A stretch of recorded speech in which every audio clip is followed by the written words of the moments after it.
અકબર બિરબલની ખૂબ જ મજેદાર વાર્તા બાદશાહનો બકરો। એક દિવસે એક માણસે બાદશાહને એક બકરો ભેટ આપેલો। બકરાને જોઈને બાદશાહે એકવાર દરબારમાં જાહેર કર્યું કે જે કોઈ માણસ આ બકરાને પેટ ભરીને ચરાવી લાવી તૃપ્ત કરશે તો પૂર્ણપણે એને 1000 સોના મોરનું ઇનામ મળશે, પણ શરત એટલી કે બકરો પૂર્ણપણે ધરાઈ જવો જોઈએ, પછી એની સામે ગમે તેટલું ઘાસ નાખીએ તો પણ એ ખાવો ન જોઈએ। જો બકરો ખાશે તો ઇનામના બદલે મોતની સજા મળશે। દરબારીઓ તો મૂંઝાઈ ગયા।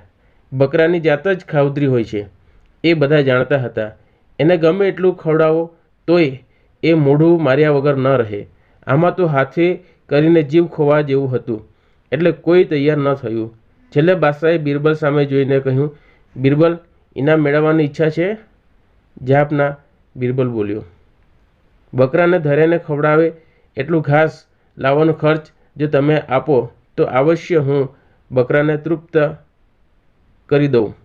લગભગ 10,000નો ખર્ચ થાય। બાદશાહે ખર્ચ આપ્યો અને ફરીવાર શરતની યાદ અપાવી। બિરબલે તો હસીને કહ્યું, બેફિકર રહો નામદાર, બકરાને એવો ધરાવીને લાવીશ કે ઘાસ સામે નજર નહીં કરે। બિરબલ તો બકરાને લઈને ઘેર ગયો। એના મિત્રો ચિંતા કરવા લાગ્યા કે હવે નક્કી બિરબલનું આવી બન્યું। બિરબલે અશક્ય કામ કરી બતાવવાનું બીડું ઝડપ્યું હતું।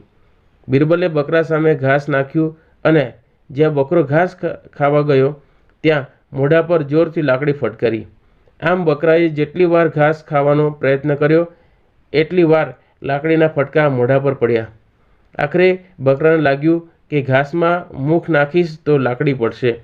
5મા દિવસે બિરબલ બકરાને લઈને બાદશાહ પાસે ગયો।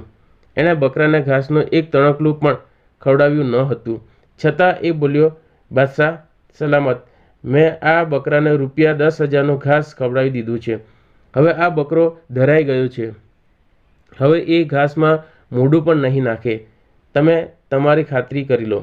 બાદશાહે બકરા સામે ઘાસનો ઢગલો કરાવ્યો, પણ બકરાએ ઘાસ ખાવાની વાત તો દૂર રહી, ઘાસ સામે નજર પણ ન કરી। એના મનમાં ઠસી ગયું હતું કે જો હું ઘાસ ખાવા જઈશ તો માર પડશે। આમ બિરબલ પોતાની બુદ્ધિથી ઇનામ જીતી ગયો। સાર, આપણું મન પણ આ બકરા જેવું છે, અહમ અને મમતાથી ભરેલું છે। મન વિષયભોગ માગે ત્યારે મનને વિવેકરૂપી લાકડી મારશો તો જ એ વશમાં થશે।